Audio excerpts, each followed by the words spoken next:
All right, we are here. We our music has just ended. We faded out, and here we are, everybody, off of the road, off of the summer tour, all with some form of lower back pain or some and legs that don't work. kind of thing we took home with us from the tour that we're going to spend September dealing with, right, everybody? Yeah, Right. It's true. So we were talking about Paul's medical situation that everyone's involved with because we love it because it's so positive. Yeah.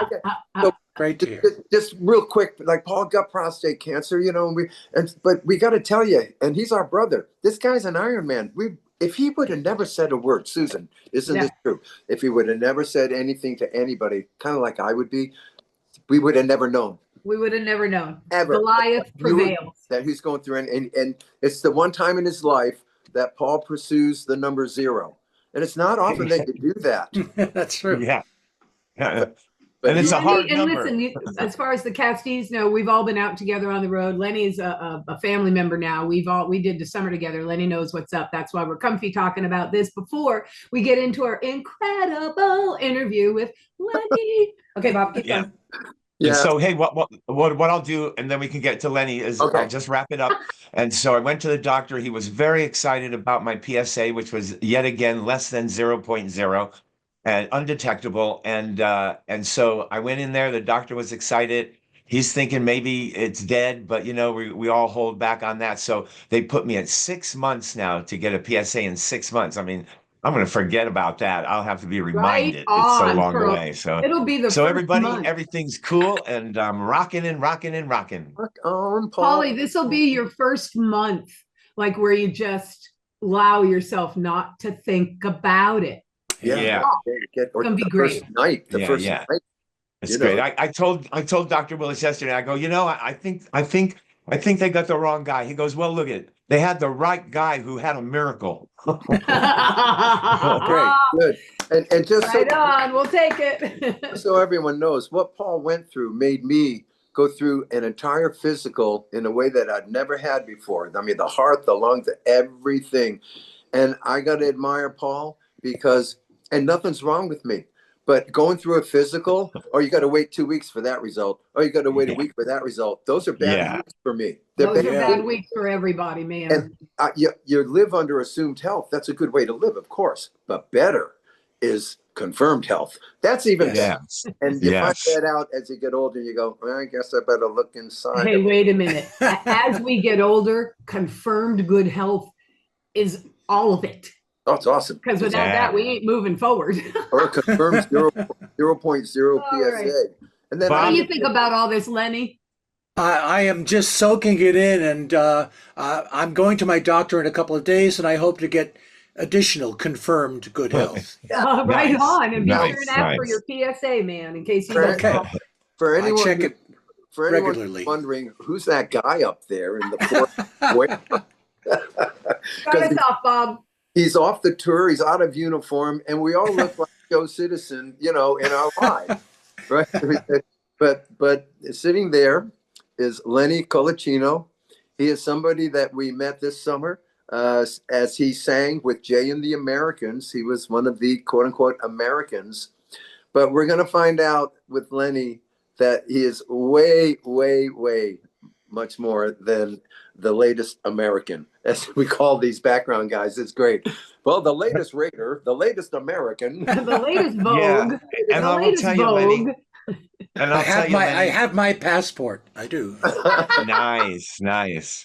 But I want to let you know, Lenny, as for all the people we've seen in the last 11 years, when you came out there, man, it was just, you were just likable immediely, and you just had an air about you, like you belonged here, and I just fell in love with you, man. I don't know why, but it was like, hey, Lenny, maybe it's the name Lenny. I don't know. May I say to all of you that it would not have surprised me if I had been treated with caution, because no one knew who I was, basically. But what a joy it was to meet you guys in particular and the entire cast.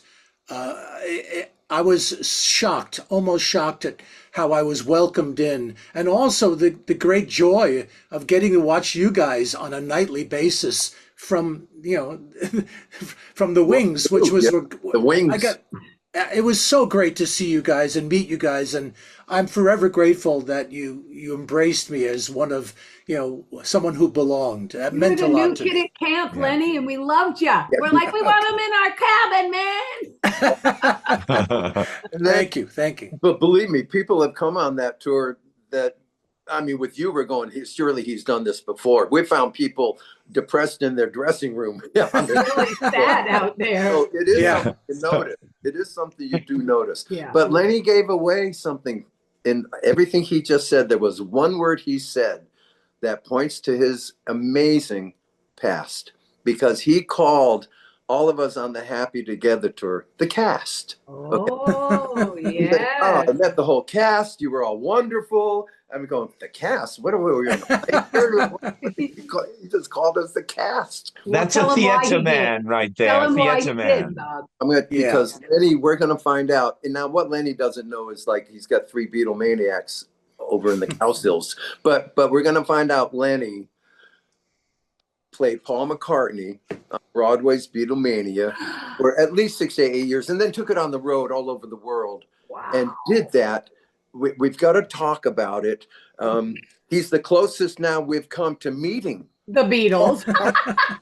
and this is very close to me. It's like, this guy. Like, That's sad in a way. Yeah. well, it is, but you're the only guy I know personally who actually wore Sergeant Pepper uniforms, and actually, this kind of thing. And I want to thank you first for you're about to answer questions you've been asked 100 times. We're all sure we all do it. We love to do it, and we hope you do. And we know we're going to take you through some things you've gone down before. I'm ready when you guys are. Fire Right, away. well, now, Paul and Bob, do we want me to do Yeah, my best answer about our friend Len? Okay. Yes, do it. All right. Lenny, welcome to the Sue. Cowsills podcast. I have the joy of opening most of our programs because I like to try and find out a little early history about our company. So we always know when they come on, they're either a graphic artist, a musical artist, a DJ, a manager, whatever, whoever we have on here, we know who they are today. But I like to try and find out who they started out as. So you're now wee little Lenny, and you've been born, and mom and dad Lenny are there, and you guys are having your life. You might have many brother, sister Lennys, which we'll find out. But you're a guy going along in his life like all of us. Were you musical to your knowledge from the moment you got here? Were your parents musical, or did you, little Lenny, want to be Dr. Lenny or fireman Lenny, lawyer Lenny, baseball player? Take it away. Well, yes, all of those things, actually. My first musical experience might have been when I was in the 5th grade and I was cast there's that word again. I was cast as the lead in an HMS Pinafore, which is an operetta by Gilbert and Sullivan. So I discovered I could sing at about the 4th or 5th grade. And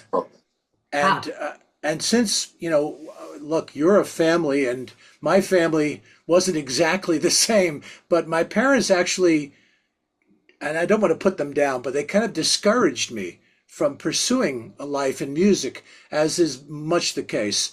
But when I first saw the Beatles on the Ed Sullivan Show, that was a deal breaker for me. It was, okay, I know what I want to do. I know what I want to be. I guess I was about 10 years old.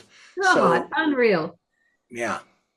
So your parents are trying to dissuade a 6 to 10-year-old kid away from what he's gravitating on. I bet they regret letting you watch Ed Sullivan that night, then, because something's going to happen, apparently. Well, as we all know, there weren't a lot of choices for TV viewing in those days. Yeah. So the Beatles are fond of the surviving Beatles, even back then. We're very proud of the fact of the size and percentage of the American audience they had that night. Crime was down. Everybody was watching them. So, and I was one of those. Yeah. Yeah, we were too. We were too. May I ask, what did mom and dad think you might be better off doing? Well, Dad was he was an engineer, and he Uh-huh. worked in the space program. He worked for Grumman at the time. He Wow. wanted his son, and I don't regret, and I have no bad feelings about my parents whatsoever. I loved them dearly. He wanted me to not go through a lot of what he went through as a child. He wanted a better life for me, and he saw music, especially the way pop music was exploding in the early '60s and mid '60s, as something that he did not want for me because he thought it would be a difficult life. Oh, But that's that's a really good thing. sweet, though. I mean, that's it's not that Yeah, he wanted you to do something else. He just didn't want you to have to struggle through a right. probable inevitability. That's pretty cool, man. Yeah, he Yeah, had Lenny's back. He had his Yeah, back. he had his back. Wow, man. Look at us. What's that? Like Good. looking at him So in in the a fifth grade, you find window. out, oh my gosh, I'm a singer. And this is Yes. great news. Opera singer. And are you going to well, now join the school choirs? What are you going to do with that? yeah, that's what I did.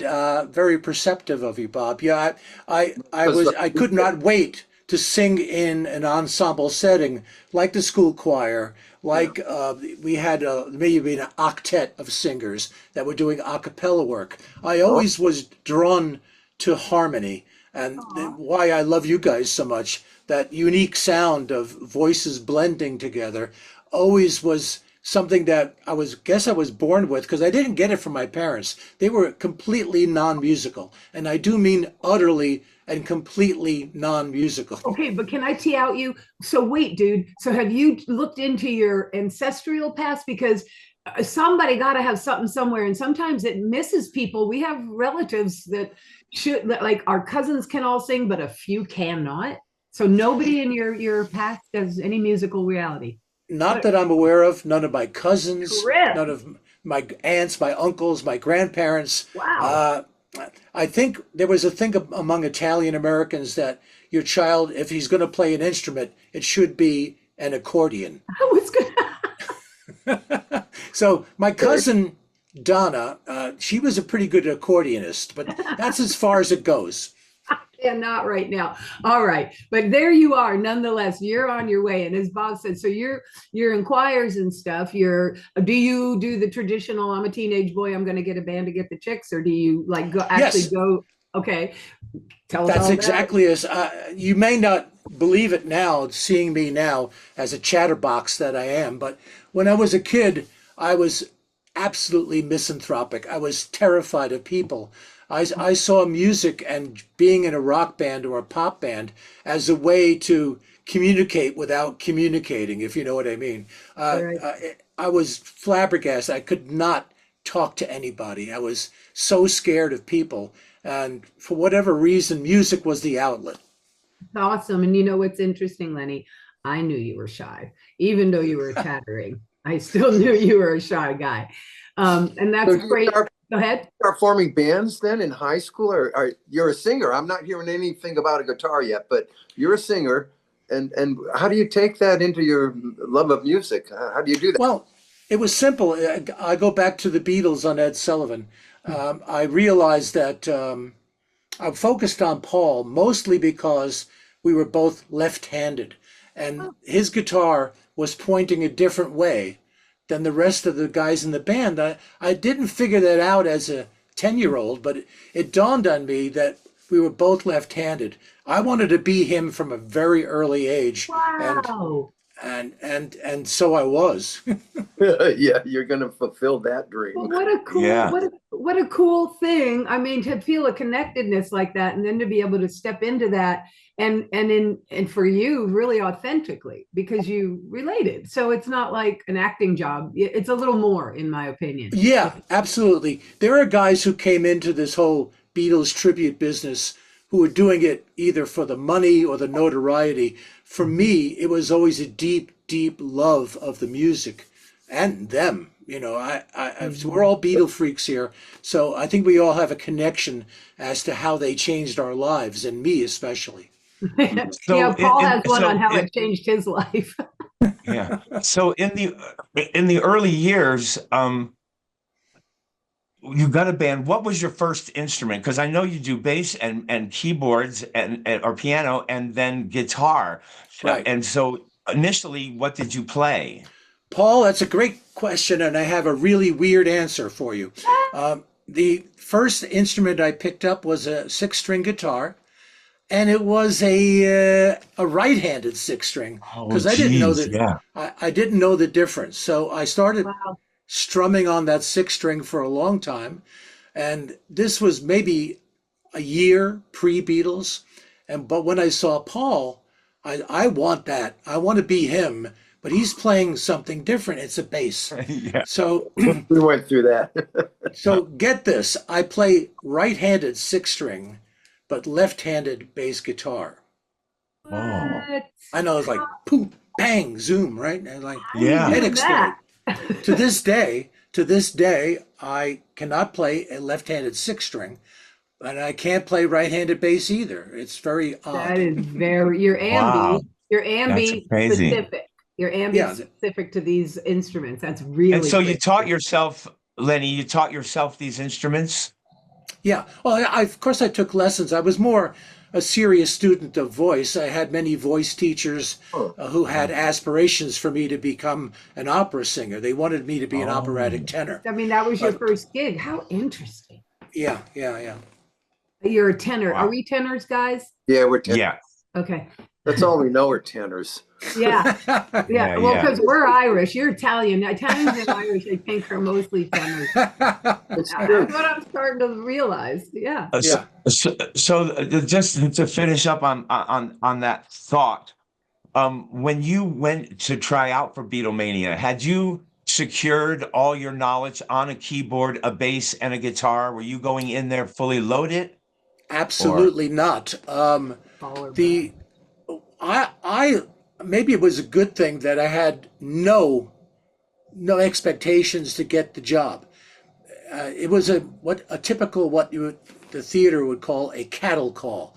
That is, there Yeah. were maybe 70 people in the room. Some of them didn't realize that they actually had to sing or play, which was, What? yeah, they just thought they had a mime to records. So this is a new concept. Oh, This is a Yeah, whole new so thing. those Yeah. people were shown the door immediately. No So way. yeah, I prepared 4 songs because not only did I have to play the bass, I had to play the piano, and I had to play the six string for one song. That one song being "Yesterday." Oh, So I didn't go in fully loaded, but you guys who play guitar would know that if you're familiar with the recording, "Yesterday" is recorded in the The key step of down. F. Yeah, Yeah. step down. Yep. So you're actually playing a G chord to start off the song, but you're tuned to step down. So ah. uh, sorry, Sue. Yeah, thank you. Hurt my head a lot. Yeah, every great I'm song's good. in I'm good. I'm good. So the auditioning process was such that I was watching person after person get the door after like 4 bars. Thank you, bye. Thank you, bye. I'm sorry. So I have to just let me interject in and out with you, Lenny. You walked in this room with 70 people. Are you seeing a subset of lookalikes that are like, holy mackerel? Are yeah, And yeah. are you here specifically for Paul? Or are you ready to step into George or John? Or are they? No, I was laser focused on Paul. That's all I ever wanted to be. Okay. And this was a Paul audition, right? Or a full yeah. Beatle? Just Oh, Paul. yeah. Okay, go. Just So- Paul. Okay. Oh, So these 60% of them are getting the door. Immediately, yes. Okay. Quickly. So I got through my first song, which I believe was "Got to Get You Into My Life," which is the singers Sure. here know that's not an easy song to pull Oh my off. God. So, Uh-uh. but I had the feeling I was doing well. So they kept asking me, "Well, what else do you know?" So I did maybe The Long and Winding Road on the piano, Penny Lane. I forget what else I sang. I got through 5 or 6 songs, and I thought, well, this is going pretty well. I'll probably get a call back. And to go ahead of probably one of your possible questions, I got pulled into the anteroom of SAR Studios where the audition was being held in New York by Sandy Yaguda. Now, there's a name we all know. Sandy was the musical director for Beatlemania. No way. He offered me the job on the spot. And I was stunned, like, hey, wait a minute. I am. Slow Yeah. down. Yeah, slow down. Okay. Ah, All right. Now I have to ask though, when you're auditioning, are you auditioning in front of like three guys at a table? Are the other 69 applicants in front of you? Are you performing in front of them? Yes, all oh, the God. entire room. Holy mackerel. And you each took a shot. Huh? So you must have heard some that went before you that said, no way. You Yeah, had, I agreed with them getting the door. Yes. oh, okay. Okay. Okay, let Well, me you're ask you. waiting to step up. Oh, I love Let me that. ask you this though. Did you hear at all anybody who you thought, well, I'm surprised. Was anybody any good? Uh, Frankly, no. I think Even a Andy, large percentage of these people auditioning had no idea they actually had to sing or play. That's just so No weird, kidding. but whatever. Lenny, are you auditioning? Did you sing Got to Get You Into My Life to a track? Did you just stand there and sing it? No. What? Good question, though, Bob. You're right. It was the band that was already on Broadway. You see, when I auditioned, it was like 4 or 5 months into the Broadway run. So they would come down. These were held in the afternoon on show days, and they would play behind the people auditioning. So Cool. I Great. played the bass along Wow. with the three other guys Oh, and a cool. keyboard player. So it was fleshed out, in other words. Okay, so let me ask you this. So then, if it was already on Broadway for 4 months, then we are now effectively replacing Paul, correct? Well, not really. Okay. How it worked was that when the show opened on Broadway, which was in 1977, it was a big hit. So the original cast went on tour. They did the national tour. So there were always two bands in every location where the show was being performed. So when the show picked up and went to LA first, they still needed a cast in New York. So that's when I came in. Okay. And Wow. is that where you get Marshall Crenshaw over there in L.A. along with Garrett? It was the other Paul. You know that West. I Uh, call them West Coast guys. You know. well, not particularly. There were at one time, I think, up to 10 Beatle bands under the auspices of That's Beatlemania. incredible. So there were always two sets of Beatles in every city. So when the first band, which was Joe Pecorino as John, Mitch Weissman as Paul, Leslie Fradkin as George, and Justin McNeil as Ringo, they went to LA and they got a local LA band to be the Wow. second part of that. So New York needed two new bands. So that's when I was hired. Hey, Okay. dang. Now, here's something I've always wondered about. So now, okay, all right, you're Paul on Broadway in Beatlemania. Okay, if you don't mind, take us through. You're going to step into a workload that is, I think, going to be unbelievable, and you're going to have to take care of your voice. You're going to have to play more than once a day. What was the schedule that you stepped into? Is this once a day, twice a day, Mondays off, 10 songs a night, 5 songs a night? How did you do It's it? funny you should ask about that because I have the original playbill here, which is Whoa. it's yellow with age. Oh, Yeah. lovely. Yes, yes. Let us But hear. to answer your question, Bob, at its peak, the show was doing 11 shows per week, and normally it was five one band, six another, or vice versa. But you always had to be prepared to step in case anybody was under the weather. Now Yes. the whole idea of the show was a multimedia presentation. So the people who wrote it and came up with the visual aspect of it were completely and utterly unaware of what a singer might need as far as rest goes. Ha, ha, ha, ha, ha, ha. So there were many vocalists who could not carry the load, and I don't blame them. I'm Right. certainly not putting them down. But at one point, I was doing. One of the guys went on vacation, so I had to do all 11 shows in 1 week, and it would have been okay if I was George. But being Paul, there were 29 songs in the show. Oh, Paul sang lead on 19 of them. Oh, So, and there were some real gut busters in there, times believe two, me. so 40. I'm trying to do the math on him. Wow. Yeah, so and the scale, it was okay. There was one show Tuesday, two Wednesday, one Thursday, one Friday, three shows on Saturday, and two on Sunday. Oh, So shit. And how long did it run? How long was the actual play? the broad, you mean it was like 2.5 hours with intermission. Oh, okay. Once Wow. once we got to the bus and truck version of the show, we were doing as many as 13 shows a week with one band. And I won't say that it didn't damage me permanently, but it was certainly a heavier workload than anybody wanted to do. Of course. Hey, Of course. Oh, yeah. How did you handle if I'm sorry, but I'm a singer, see, so I got these things in my head. How do you handle was Hey Jude part of the show? Yes, You How do you handle the you gotta screaming? scream your head off at the tag of Hey Jude. that's for- right.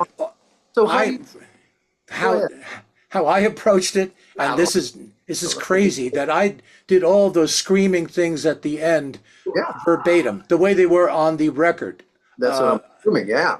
And even today, if I'm still performing that, I will do the same thing. It's a matter of, thank goodness I had the training to know when I was doing damage to my voice and when I was not. As a singer, you guys realize you can put your voice in different places in your head as to not strain your vocal cords too much. I'm And just so, learning that, to be honest with you, but keep going. Yes, Yeah. that's spots everywhere My- for me. Go ahead. yeah, my training with various vocal coaches came in very, very handy. And a lot of guys didn't have that, or maybe they didn't have the vocal range to attempt the role. Can you think of a different male singer or another male singer who had McCartney's range, not only note wise, but he could sing a ballad as well as anybody and Yeah. scream his head off as well as anybody. Yeah, for sure. A real challenge, absolutely. So did you I ever, had to sing "Fool on the Hill" right after singing "Got to Get You Into My Life," for example. Oh my God. I love that. I mean, look, I'll tell you, just, being a woman aging in singer, that combination, singing, aging woman, everything's changed for me. And we have no training, zero. But I have looked at a few YouTubes out there that have taught me how to do some exercises and get a falsetto back, that and the good old vocal mist that That's I great. hope are getting. Hey, look, I watched you like a hawk for 3 months. So, and if I saw you guys doing anything that I thought was damaging your voices, I would have said something. But I did not, because you guys are great natural singers. I wouldn't change a thing. Wow, that's really kind of validating, because I promise you we're clueless. And we just go I'm stunned, really. I thought you all would have had some training by now. nothing. But They sent you it to guys- a guy named Seth Riggs for 2 you days. guys brought it every night. You sounded great every night. You sounded as youthful as I remember in my mind those songs when I first heard them. No kidding. No Thanks kidding. a lot. We appreciate that. We do. I do. We haven't changed any of the keys, Lenny, and that's the key I to it. know that. And You can may see I by also add, the veins in our neck when we're singing. your enthusiasm was also contagious. You set the tone for that show. Thank you. Thanks.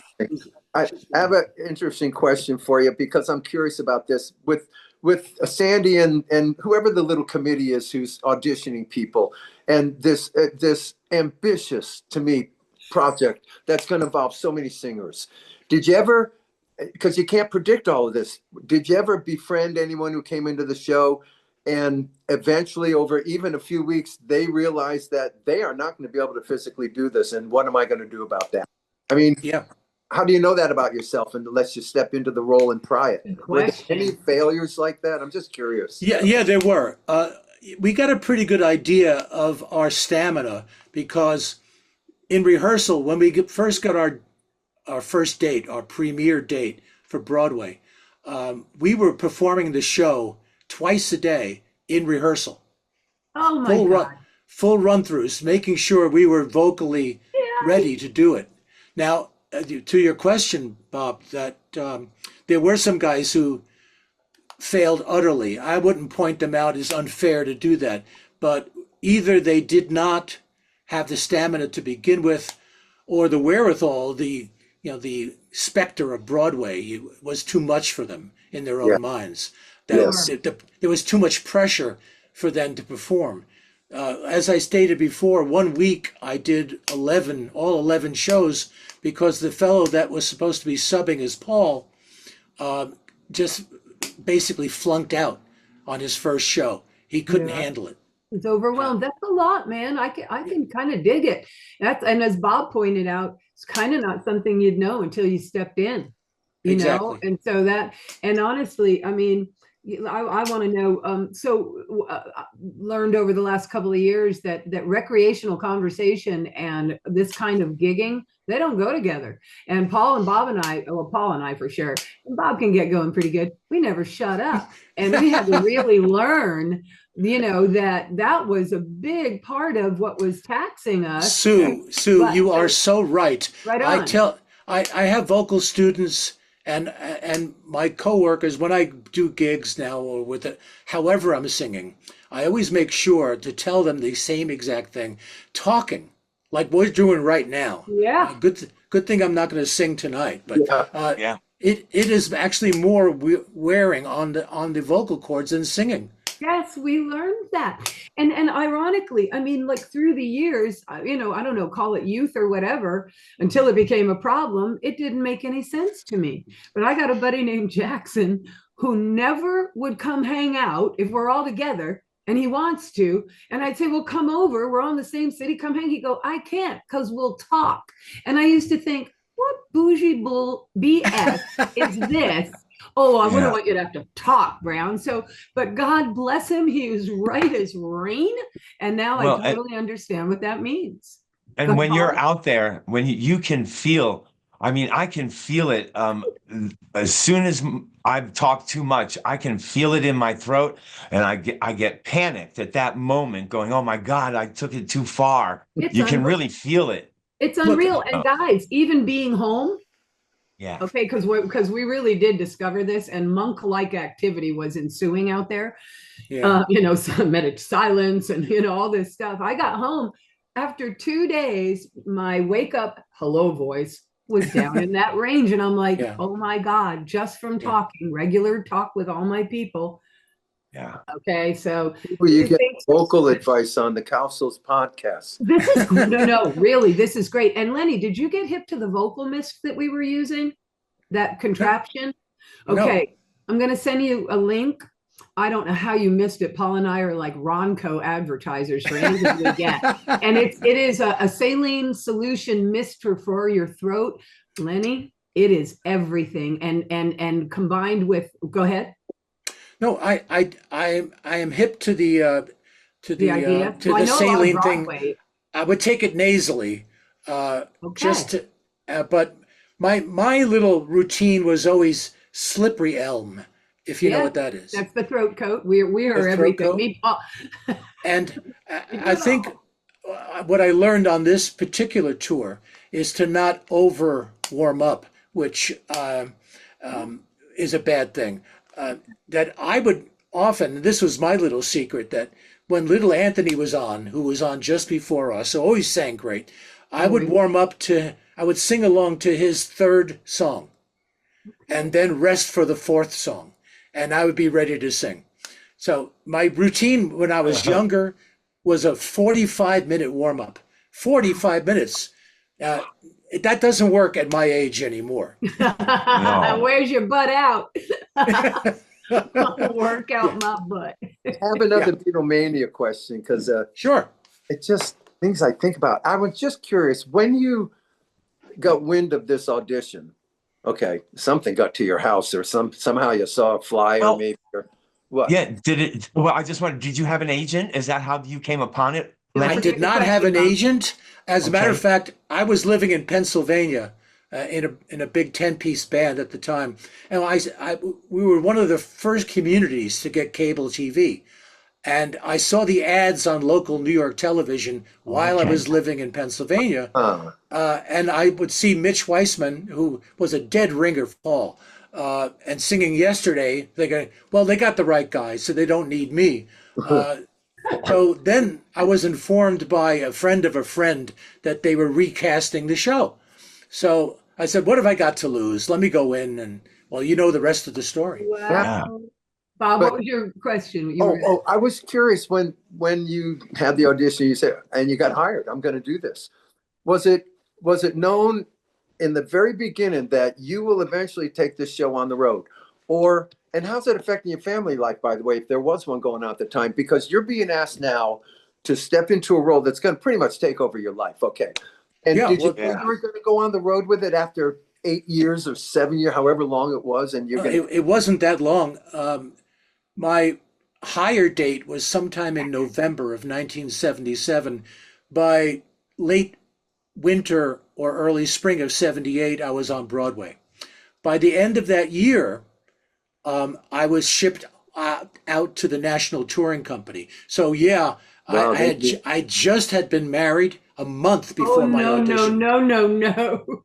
Yeah, and boy, did it change my life in a lot of ways. Wow. So eventually, and this is way in the past, water under the bridge. It basically destroyed my marriage, my first marriage, because not only after I had gotten through the national tours, there were the international tours. Yes. There was South America, there was man. New Zealand, there was Europe. So Wow. I traveled the whole world doing this show. The bus and truck was very similar to what we went through in the Happy Together tour, in that it was one-nighter after one-nighter after one-nighter, and get on the bus, get to the next place, do the gig. You know that life, and it's as Robbie Robertson once put it, it's no way of life, right? I mean, it is no way of life. I mean, it is another way of life. Yeah, it's another way of life, not a no way of life. Then you decide if it works for you or not. So, Lenny, well, how does it all stop? I mean, did you go, I am so over Paul? I mean, what happens? I am not over Paul. I don't think I ever will be. It eventually petered out, I would say around 1985. So I'm talking about a good 7 to 8 years being under the auspices of what was called Beatlemania. Wow. So after that, a lot of guys who were in the show, you mentioned Marshall Crenshaw and Glenn Burtnick, I think you just recently met. There were a lot of guys who had aspirations beyond that. They saw it logically as a stepping stone to their own individual careers. Mm-hmm.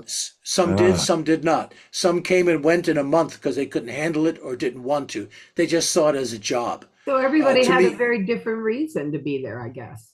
Yeah, they did. And nothing wrong with that. But I'd always had this incredible, deep love of the Beatles. Maybe it's unhealthy that I still can listen to that music and it can still affect me the way it did when I first heard it. Mm-hmm. Absolutely. The Beatles absolutely picked us up right out of folk music and lateraled us right into pop music.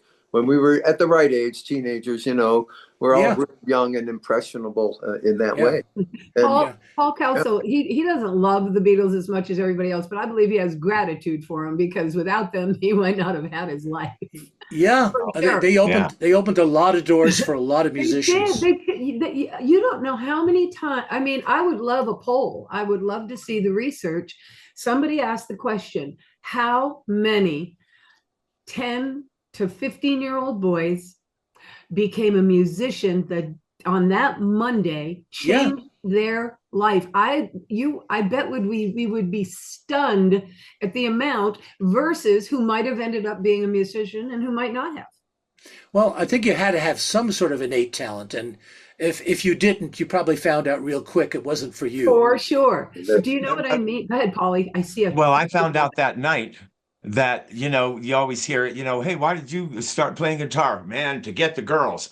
That audience, when they panned the audience, man, all these girls going haywire. I think that's what all the little boys saw, was that the Beatles. Okay, well, I'll deal with that later. How do I get this chick thing going on? Yeah, Paul, you're absolutely right. It was a confluence of puberty and desire. And crazy. And Paulie, will you please, for me, Lenny, I want Paul to give you his experience of the night of the Beatles and the day after. Go, Paul. Well, we hear the Beatles are going to be on, and so okay, and we're sitting, and I'm like in the seventh grade or the sixth grade, and we had a right up the hill from our house was our bus stop. And we had maybe 10 kids at that bus stop, and all the girls were there and we were there. And, it was this whole thing going on for like 6 years with all these girls that we've known forever. And so the Beatles are on, and really I watched it and it was everybody screaming. And, for me as a little kid, it was like, what are we watching here? What are we watching?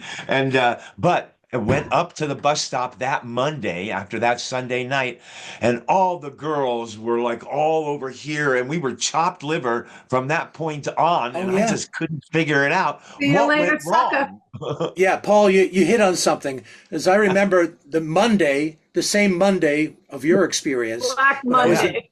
when Black. I when I was in the fifth grade or sixth grade, all the girls would raise their hands to go to the bathroom because they had their transistor radios, Yeah.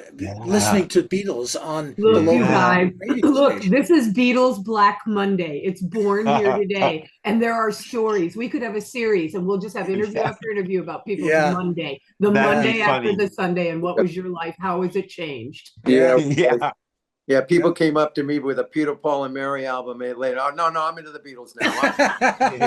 Not really, but you know what I'm It's a saying. social phenomenon. It's Yeah. For fantastic. sure. So For Lenny, sure. clearly there's more to Lenny Colacino than Beatlemania, although there's more to the Beatles than the Beatles. So after Beatlemania, when it ended, were you ready for a 10 or did you have a void? Did you have I missed this? I wish I could have done this the rest of my life. Not immediately. No, no, Bob. Uh, I never felt that I should have done more of it because my workload, looking back on it now, as I kept diaries in the day, I said, you should have spontaneously combusted from all the work that you guys did. Wow. So there was a period of like, okay, let me just chill for a while. I'm going to not do this for a while. But then I found out I missed it. And, we formed our own little Beatle band. And there are so many now. I kind of feel responsible in a way, and not in a good way, Genre? Yeah. for all the 7 million Beatles tribute bands. They're out there. I've seen many of them, and very, very, very, very few of them are that good. And I'm only saying that as a Beatlemaniac because every Beatle band I've ever seen, it was like, okay, you did that one good. Please don't ever do that one again. Okay, you did that one okay. All right, sort of. No, it's true. I mean, we have a really great one in New Orleans. Having said that, I also, in those same bands, experienced the power of the Beatles in that there wasn't one audience that didn't think everything they were seeing was unbelievably fantastic. Yeah, that's what I have noticed too. That's what I marveled at. Is that the audience is very willing to suspend their disbelief. They want to love you, Yes. So, and they are very forgiving, but it never affected the way I honored the music because I'm still playing the bass parts and learning the bass parts and teaching those bass parts to fledgling wanna Beatles. What So a you're- Beatle. So I today love you it. teach. So today you're moving it forward. You're teaching today. Yeah, I teach voice and I also teach bass guitar, but with a specific niche of McCartney's bass. I We love didn't it. have we didn't have that advantage that we have now of people being able to dissect every little thing on a record. All we had was a record player and a needle. Okay, Yeah. did you hear that? Vocally luck. too. We didn't have that. Now you go on YouTube, you could play any Beatles bass part because it's been isolated by somebody. For real. I didn't realize that. A friend of ours was trying to learn Indian Lake, okay, off of our record, and he was playing bass at George Porter Jr. And you cannot hear the bass part. Yeah, You yeah. cannot. And Mary Lasang made him one because she knows it. But on those old records and stuff, it's very hard to decipher. Yeah, the Now, technology as you is way beyond me sure. now, how they do it. But back in the day, their early recordings, the Beatles recordings, were done on a 4-track machine. Right. So they had to keep bouncing things down. And the bass was the one thing that got lost in the mix. So you Yeah. literally teach Paul McCartnney bass. That's badass. Yeah. I do. They That's so cool. actually in the old days, the Beatles used to bring McCartney back in because yes, every time you mix down, you lose a generation of bass, and he used to actually put it on last. You know, Well, funny you mentioned that, Bob. I think the first time that Paul started adding the bass track was Sergeant Pepper. They went from 4 to 8 track. There Yeah. are videos, and there are also those bootlegs, and there are also the deluxe versions where you can hear, like, let's say Lucy and the Sky with Diamonds. Paul is playing the keyboard on that track, and then he adds the bass part last, Yes. which blew my mind when I first Yeah. found out. But he Yeah. did that a lot. Did that a lot. Because it would disappear on them, Yeah. Yeah. Crazy. Well, so you're a teacher now. Did you ever do anything at the level of a Beatlemania in terms of touring with a band or becoming a member of something like that ever again? I mean, I know you're with Jay and the Americans, and that must have been from knowing Sandy, right? I don't know. How did you get in Jay and the Americans? Yeah, that's what I wanted to ask. Well, yeah, it's kismet. It's going full circle, I guess, because I had not. I was just content to be teaching, seeing vocal students, doing occasional little gigs here and there. I was happy doing that. Then the phone call came, not from Sandy, but from Beatlemania's musical director at the time, a fellow named Andy Dorfman, who Todd Biederman knew. He called Andy, who said, "Do you know anybody who might be interested in playing bass? Not singing, mind you, Wow. but playing bass in Jay and the Americans." And immediately I thought, nah, I don't want to do that. But I said, give me a few minutes to think it over. I thought, we'll see.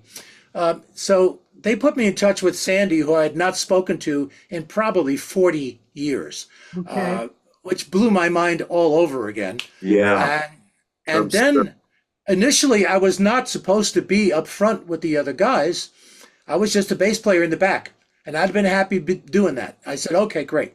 I did one gig in Schenectady, New York, as the bass player. Within a week, they were asking me, "Hey, can you move up front with the other guys?" Why? Well, Marty Cooper Smith apparently was too ill to do the Happy Together tour. Excuse me. So they asked me to fill in on the Happy Together tour with maybe 2 weeks' notice. Oh boy. Oh. So you can imagine how I had to scramble. And of course, I had to talk things over, deep conversations with my wife, Barbara. Can we do this? I'm not going to do this if it's going to disrupt. You've already done that before. Yeah, my early experience when I was in my 20s. Okay. Oh, for Things are a sure. little different then. Absolutely. But at least you knew what you were saying yes to, Yeah. 57 cities. And Yeah. you weren't going to. I knew what it was like trying to fall asleep on a moving bus. Yes. Okay. There But you so go. your wife, hang on here now. So Yeah. you tell your wife you're going to do this. So carry on there. Well, we Is she didn't tell okay? her. I didn't tell her, Paul. We Get on. we agreed on it. It's not like I'm doing this, and it was more like, No. is it okay that I do For this? sure. You know what it entails. I'm not going to be able to mow the lawn. We're going to have to hire somebody. The little details. Absolutely. Yes. You have to take the garbage out, and so on. Yeah. So it was mutually agreed upon. So it worked out. And are you touch glad wood. you joined us? Oh my God, it was a great experience. Like I said earlier, I would have not been surprised if everybody shunned me, or at least kept me at a distance. But immediately I was, embraced into the whole little brotherhood of what was going on out there. Right And on. I really, really, really touched my heart, and still does. You guys are a big part of that. I love that. That matters greatly to us because, Lenny, we yeah. want to thank you for your time and your Yeah. knowledge and your part in Beatlemania, man. We just love that. I mean, that's such a big role you played in our history too, because we all knew about Beatlemania. Yeah, And- when we heard that, we were like, wait, what? Whoa. Yeah. And I Yeah. think Lenny even came up to me and went, like I did. I'm like, oh my God. He was like he was Well, in Star Wars. He was in Jurassic Park. Well, go ahead, Lenny. Yeah. Anyway. You might be surprised that a lot of musicians have falsified their resumes to include that they were in Beatlemania. And although I'm proud of what I did, it's not the first thing on my resume. You know, I've done movie work, voiceover work, commercials, Gotcha. you know, all kinds of stuff, singing on people's albums. So, you know, it's part of what I am, and I embrace it, but I don't overemphasize it. Let me just put it that way. Gotcha. Yeah. No, I did see you as a news narrator in a movie. So Oh, you've done many things. yeah, that was my newsreel voice. Yeah, that Oh, I was love great. that. Got the phone mic Well, about. and that leads us to tell all of our castees, go out and look up Lenny and see and check Oh, out all of his, go down the Lenny. drain, go down the Lenny drain.